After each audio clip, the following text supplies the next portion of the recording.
Viewers welcome back in program जी doctor साहब सियासी विचारों तो बाद हुण आपां गुरबाणी दी विचारां तुहाडे कोल सुनांगे। जी डाक्टर साहब की कहना तुहाडा?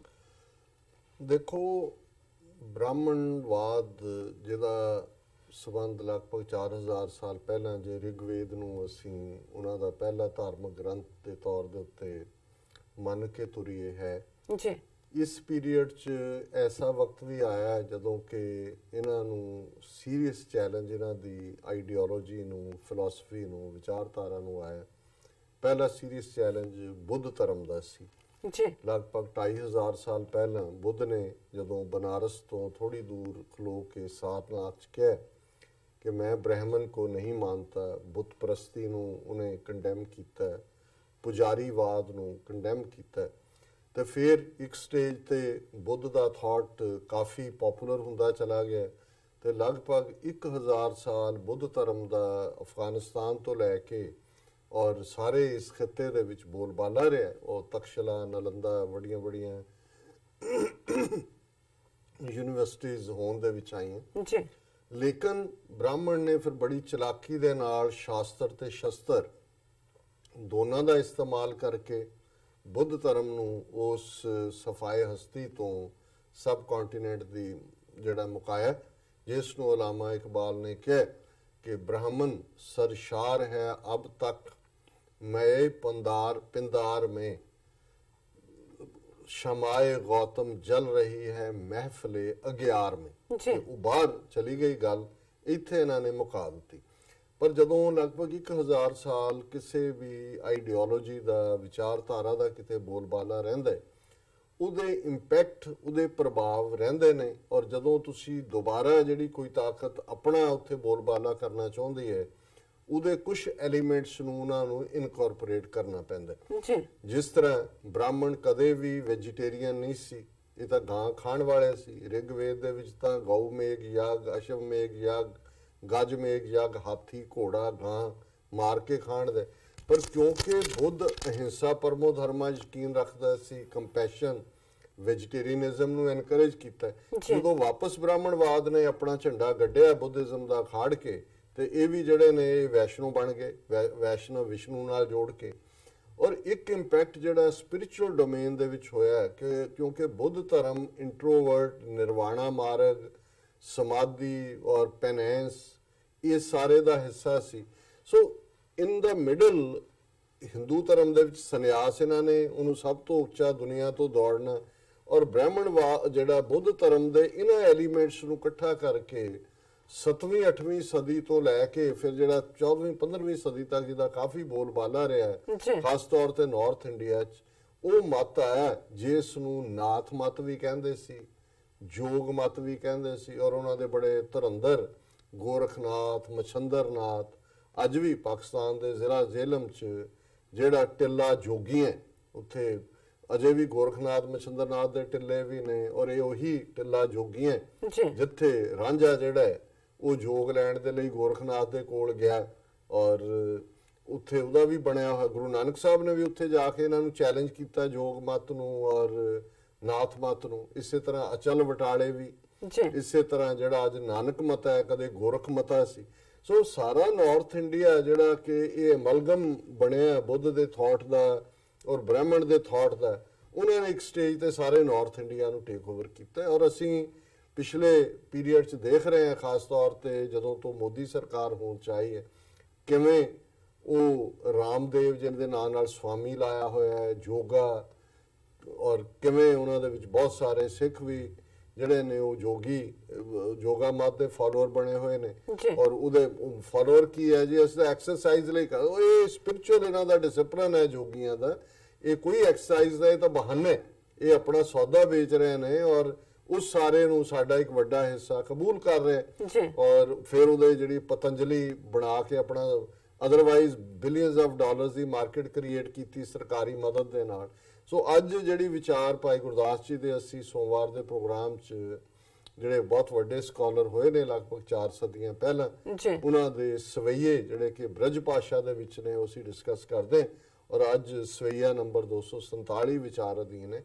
और उन्होंने सारे सवैये दे विच जोग मत नूं जिहड़ा है वो ਧਰਾਸ਼ਾਹੀ ਕੀਤਾ, ਉਸ ਨੂੰ ਤੋੜਿਆ। ਉਹਨੇ ਕਿਹਾ ਕਿ ਵੀ ਜਿਹੜਾ ਨਾਮ ਸਿਮਰਨ ਹੈ, ਰੱਬ ਦੀ ਯਾਦ ਇਬਾਦਤ ਦੀ ਗੱਲ ਹੈ, ਜਿਹੜਾ ਸਹਿਜ ਯੋਗ ਜਿਹਨੂੰ ਗੁਰੂ ਸਾਹਿਬ ਨੇ ਕਿਹਾ ਕਿ ਭਾਈ ਇਹ ਤੁਹਾਡਾ ਅਸ਼ਟਾਂਗ ਯੋਗ, ਜਿਹਦੇ ਥੱਲੇ ਤੁਸੀਂ ਲੋਕਾਂ ਨੂੰ ਭਰਮਾ ਕੇ ਤੜਫਾ ਕੇ ਜਿਹੜਾ ਉਹ ਇੱਕ ਹੱਠ ਦੇ ਵੱਲ ਤੋਰਦੇ ਹੋ। ਸੋ ਭਾਈ ਗੁਰਦਾਸ ਇਹ ਫਰਮਾਉਂਦੇ ਨੇ ਕਿ ਜਿਹੜਾ ਸਿੱਖ ਸਿਮਰਨ ਦੇ ਰਾਹੀਂ, ਇਬਾਦਤ ਦੇ ਰਾਹੀਂ ਰੱਬ ਦੇ ਅੱਗੇ ਆਪਣਾ ਆਪਾ ਰੱਖ ਦਿੰਦਾ ਹੈ, ਉਹਦੇ ਸਾਹਮਣੇ ਜੋਗੀ ਕਿਵੇਂ ਫਿੱਕੇ ਨੇ। ਇਹ ਭਾਈ ਗੁਰਦਾਸ ਜੀ ਦਾ ਸਵਈਆ, ਪਾਂਚੋ ਮੁੰਦਰਾ ਚੱਕਰ ਖੱਡ ਭੇਤ ਚੱਕਵੈ ਕਹਾਏ, ਉਲੰਘ ਤ੍ਰਿਵੇਣੀ त्रिकोटि त्रिकाल जाने है, नव कर जीत निज आसन सिंहासन में, नगर अगमपुर जाए ठहराने है, आन सर त्याग मान सर नेचल हंस, परम निदान बिस्माहे बिस्माने है, उन मन मगन गगन अनहद तुन बाजत, निशान ज्ञान ध्यान बिसराने है। हुण जदों किसे नूं ਉਹ ਜੋਗ ਮਤ ਦੀ ਦੀਕਸ਼ਾ ਦਿੰਦੇ ਸੀ ਜਾਂ ਜੋਗੀ ਮੰਨਦੇ ਸੀ ਕਿ ਤੂੰ ਸਾਡਾ ਫੋਲੋਅਰ ਹੈ, ਤੇ 5 ਕਿਸਮ ਦੀਆਂ ਮੁੰਦਰਾਂ ਜਿਹੜੀਆਂ ਨੇ ਉਹ ਪਾਉਂਦੇ ਸੀ। ਉਹਦੇ ਜ਼ਾਹਰ ਹੈ ਕੰਨ ਦੇ ਵਿੱਚ ਵੀ ਮੁੰਦਰਾਂ ਹੁੰਦੀਆਂ ਨੇ। ਫਿਰ ਕਿੰਨਾ ਜੋਗਾ ਦੇ ਨਾਲ ਜੁੜਿਆ ਹੈ, ਇਹਨਾਂ ਨੂੰ ਕਹਿੰਦੇ ਵੀ ਕੰਨ ਪਾਟੇ ਜੋਗੀ ਸੀ, ਕਿ ਜਿਹੜੇ ਕੰਨ ਪੜਵਾ ਕੇ ਮੁੰਦਰਾਂ ਪਾਉਂਦੇ ਨੇ। ਸੋ ਇਹਨਾਂ ਦਾ ਨਾਂ ਹੀ ਪੰਜਾਬੀ ਸਾਦੇ ਕਹਿੰਦੇ ਕੀ ਹੈ, ਕੰਨ ਪਾਟਿਆ ਜੋਗੀ ਹੈ। ਤੇ ਭਾਈ ਗੁਰਦਾਸ ਕਹਿੰਦੇ ਨੇ ਪੰਚੋ ਮੁੰਦਰਾ ਚੱਕਰ ਖੱਟ ਭੇਦ। ਫਿਰ ਜਿਹੜੀ ਇਹਨਾਂ ਦੀ ਫਿਲਾਸਫੀ ਹੈ ਕਿ ਜਦੋਂ ਅਸੀਂ ਯੋਗਾ ਰਾਹੀਂ ਤੁਹਾਡੀ ਇੜਾ ਔਰ ਪਿੰਗਲਾ ਔਰ ਇਹ ਸਾਰੀ ਸੁਖਮਨੀ ਖਲੋਂਦੀ ਹੈ, ਤੇ 6 ਚੱਕਰ ਜਿਹੜੇ ਤੁਹਾਡੇ ਮਾਈਂਡ ਦੇ ਵਿੱਚ ਨੇ ਉਹਨਾਂ ਨੂੰ ਭੇਦਦੀ ਆ, ਉਹਨੂੰ ਤੋੜ ਕੇ ਜਿਹੜਾ ਉਹ ਉੱਪਰ ਨੂੰ ਲੈਂਦੇ। ਚੱਕਰ ਵੈ ਕਹਾਇਆ। ਤੇ ਗੁਰੂ ਸਾਹਿਬ ਨੇ ਕਿਹਾ ਵੀ ਜਿਹੜਾ ਨਾਮ ਸਿਮਰਨ ਨਾਲ ਜੁੜਿਆ ਹੈ, ਉਹਨੂੰ ਨਾ 5 ਮੁੰਦਰਾਂ ਦੀ ਲੋੜ ਹੈ, ਉਹਨੂੰ ਨਾ ਇਹ 6 ਜਿਹੜੀਆਂ ਇਹਨਾਂ ਨੇ ਚੱਕਰ ਬਣਾਏ ਨੇ ਸਟੇਜਾਂ ਉਹਦੀ ਲੋੜ ਹੈ। ਉਹ ਤਾਂ ਖੁਦ ਜਿਹੜਾ ਰੱਬ ਦੀ ਇਬਾਦਤ ਜੁੜਿਆ ਉਹ ਚੱਕਰ ਹੈ, ਐਂਪਰਰ ਰਾਇਲ, ਉਹ ਰਾਇਲ ਹੈ। ਔਰ ਉਲੰਘ ਤ੍ਰਿਵੇਣੀ त्रिकोटि त्रिकाल जाने है। ਹੁਣ ਇਹਨਾਂ ਦਾ ਜਿਹੜੀ त्रिकुटी ਹੈ, ਇਹ 2 ਅੱਖਾਂ ਦੇ ਵਿਚਾਲੇ ਜਿਹੜੀ ਮਸਤਕ ਥਾਂ ਹੈ, ਇਹਨੂੰ त्रिकुटी ਕਹਿੰਦੇ ਨੇ।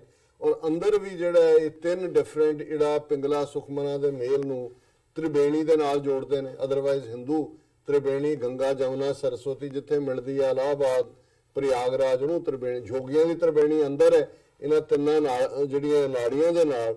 ਔਰ त्रिकुटी ਮੱਥੇ ਦੇ ਵਿਚਕਾਰ ਕਹਿੰਦੇ ਨੇ ਜੀ ਉਹ ਤੁਹਾਡਾ ਖੁੱਲ ਜਾਂਦਾ ਹੈ। ਗੁਰੂ ਭਾਈ ਗੁਰਦਾਸ ਫਰਮਾਉਂਦੇ ਨੇ ਕਿ ਜਿਹੜਾ ਰੱਬ ਦੀ ਇਬਾਦਤ ਨਾਲ ਜੁੜਿਆ ਉਹਨੂੰ ਨਾ 5 ਮੁੰਦਰਾਂ ਦੀ ਲੋੜ ਹੈ, ਨਾ ਉਹਨੂੰ 6 ਚੱਕਰ ਤੋੜਨ ਦੀ ਲੋੜ ਹੈ।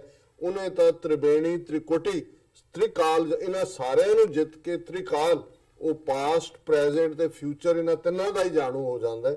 ਉਹ ਇਹਨਾਂ ਤਿੰਨਾਂ ਦਾ ਹੀ ਜਿਹੜਾ ਉਹ ਮਾਸਟਰ ਬਣ ਜਾਂਦਾ ਹੈ। ਨਵ ਕਰ ਜੀਤ ਨਿਜ ਆਸਨ ਸਿੰਘਾਸਨ ਮੈਂ, ਨਗਰ ਅਗਮਪੁਰ ਜਾਏ ਠਹਿਰਾਨੇ। ਨਵ ਕਰ, ਹੁਣ ਜਦੋਂ ਅਸੀਂ ਆਨੰਦ ਸਾਹਿਬ ਪੜ੍ਹਦੇ ਹਾਂ ਕਿ ਫਿਰ ਇਹ ਹੈ ਕਿ ਭਾਈ ਇਹ 9 ਦੁਆਰੇ ਪ੍ਰਗਟ ਕੀਏ, 10ਵਾਂ ਗੁਪਤ ਰਖਾਇਆ। 9 ਰਸਤੇ ਨੇ, ਅੱਖਾਂ, ਕੰਨ, ਨੱਕ, ਜੀਭ, ਹੱਥ, ਪੈਰ, ਬੁੱਧਾ ਔਰ ਇਹ ਲਿੰਗ, ਜਿਹਦੇ ਰਾਹੀਂ ਤੁਸੀਂ ਦੁਨੀਆ ਦੇ ਨਾਲ ਕਮਿਊਨੀਕੇਟ ਕਰਦੇ ਹੋ। 10ਵਾਂ ਗੁਪਤ ਰਖਾਇਆ ਹੈ ਜਿਹੜਾ ਤੁਹਾਡੇ ਅੰਦਰ ਰੱਬ ਦਾ ਗਿਆਨ ਹੈ, ਅਹਿਸਾਸ ਹੈ, ਉਸ ਦੀ ਯਾਦ ਦਾ ਨਿਰੰਤਰ ਹੋਣਾ, ਉਹ 10ਵਾਂ ਦੁਆਰ ਹੈ। ਤੇ ਇੱਥੇ ਭਾਈ ਗੁਰਦਾਸ ਕਹਿੰਦੇ ਨੇ ਕਿ ਭਾਈ ਜਿਹੜਾ ਰੱਬ ਦੇ ਨਾਲ ਜੁੜ ਜਾਂਦਾ ਹੈ, ਉਹ ਇਹਨਾਂ 9 ਜਿਹੜੀਆਂ ਸੈਂਸਿਸ ਨੇ ਬਾਹਰ ਦੁਨੀਆ ਨਾਲ ਕਮਿਊਨੀਕੇਟ ਕਰਦੀਆਂ, ਉਹਨਾਂ ਨੂੰ ਜਿੱਤ ਜਾਂਦਾ ਹੈ। ਔਰ ਉਹ ਨਿਜ ਆਸਨ ਸਿੰਘਾਸਨ ਮੈਂ, ਉਹ ਅੰਦਰ ਵਾਹਿਗੁਰੂ ਦੇ ਪਿਆਰ ਵਿੱਚ ਟਿਕ ਜਾਂਦਾ ਹੈ। ਨਗਰ ਅਗਮਪੁਰ ਜਾਏ ਠਹਿਰਾਨੇ, ਉਹ ਤਾਂ ਵਾਹਿਗੁਰੂ ਦੇ ਦੇਸ਼ ਪਹੁੰਚ ਜਾਂਦਾ ਹੈ, ਕਿਉਂਕਿ ਉਹ ਵਾਹਿਗੁਰੂ ਦੀ ਯਾਦ ਉਹਦੇ ਚ ਪੁੜੀ ਹੁੰਦੀ ਹੈ। ਉਹਨੂੰ ਇਹ ਯੋਗਾ ਦੇ ਪਖੰਡ ਡਰਾਮੇ ਦੀ ਲੋੜ ਨਹੀਂ ਹੁੰਦੀ। ਆਨ ਸਰ ਤਿਆਗ ਮਾਨ ਸਰ ਨੇਚਰ ਹੰਸ ਕੇ, ਜੋਗੀਆਂ ਜਾਗੀਆਂ ਦੇ ਮਗਰ ਲੱਗਣ ਵਾਲੇ ਤਾਂ ਮਾੜੇ ਮੋਟੇ ਛੱਪੜਾਂ 'ਚ ਨਹਾਉਂਦੇ ਨੇ, ਪਰ ਜਿਹੜਾ ਅਕਾਲ ਪੁਰਖ ਦੇ ਨਾਲ ਜੁੜਿਆ ਹੋਇਆ ਮਾਨ ਸਰੋਵਰ ਦੇ ਹੰਸ ਦੀ ਤਰ੍ਹਾਂ, ਜਿਹੜਾ ਮਾਨ ਸਰੋਵਰ ਤਿੱਬਤ ਦੇ ਵਿੱਚ ਹੈ ਜਿੱਥੇ ਪਾਣੀ ਵੀ ਔਰ ਉੱਥੇ ਦੇ ਹੰਸ ਜਿਹੜੇ ਨੇ ਉਹ ਮੋਤੀ ਚੁੱਕਦੇ ਨੇ, ਕਿਉਂਕਿ ਬਾਕੀ ਤਾਂ ਐਵੇਂ ਛੱਪੜਾਂ 'ਚ ਨਹਾਉਣ ਵਾਲੇ ਨੇ। ਇਹ ਰੱਬ ਦੀ ਯਾਦ ਦਾ ਰਸਤਾ ਜਿਹੜਾ ਹੈ ਮਾਨ ਸਰੋਵਰ ਹੈ। ਪਰਮ ਨਿਦਾਨ ਬਿਸਮਾਹੇ ਬਿਸਮਾਨੇ ਹੈ, ਉਹ ਉਸ ਖਜ਼ਾਨੇ ਦੇ ਵਿੱਚ ਜੁੜਿਆ ਹੋਇਆ ਜਿਹੜਾ ਨਾਮ ਦਾ ਖਜ਼ਾਨਾ ਹੈ। ਔਰ ਬਿਸਮ ਬਿਸਮਾਨੇ, ਉਹ ਸੈਂਸ ਆਫ ਵੰਡਰ, ਐਸਟੋਨਿਸ਼ਮੈਂਟ, ਮਾਰਵਲਸ ਐਸਟੋਨਿਸ਼ਮੈਂਟ ਦੇ ਵਿੱਚ ਰਹਿੰਦੇ।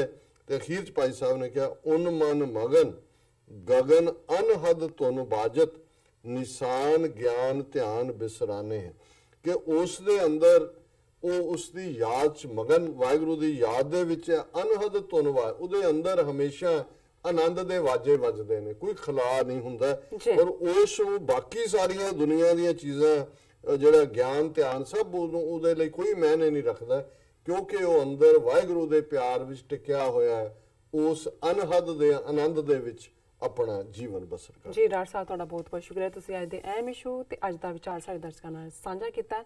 ਇਸ ਨੇ ਆਪਣੇ ਵਿਊਅਰਸ ਕੋਲ ਲੈਣੀ ਇਜਾਜ਼ਤ। ਵਿਊਅਰਸ, ਸਾਡੇ ਪ੍ਰੋਗਰਾਮ ਦਾ ਸਮਾਂ ਇੱਥੇ ਸਮਾਪਤ ਹੁੰਦਾ। ਤੁਸੀਂ ਆਪਣੀ ਰਾਏ ਤੇ ਸੁਝਾਅ ਸਾਨੂੰ ਭੇਜਣਾ ਭੁੱਲਣਾ। ਸਾਡੇ ਇਸ ਪਤੇ ਤੇ sos@tv84.tv ਤੇ ਅਸੀਂ ਆਪਣਾ ਪ੍ਰੋਗਰਾਮ ਲੈ ਕੇ ਫੇਰ ਦੁਬਾਰਾ ਹਾਜ਼ਰ ਹੋਵਾਂਗੇ। ਤਦ ਤੱਕ ਲਈ ਮੈਨੂੰ ਤੇ ਪ੍ਰੋਡਕਸ਼ਨ ਦਿਓ ਆਗਿਆ। ਮਿਲਦੇ ਹਾਂ ਕੱਲ ਫਿਰ ਆਪਣਾ ਜੋ ਪ੍ਰੋਗਰਾਮ ਲੈ ਕੇ ਨਵੇਂ ਇਸ਼ੂ ਤੇ ਨਵੀਆਂ ਖਬਰਾਂ ਦੇ ਨਾਲ। ਵਾਹਿਗੁਰੂ ਜੀ ਕਾ ਖਾਲਸਾ, ਵਾਹਿਗੁਰੂ ਜੀ ਕੀ ਫਤਿਹ।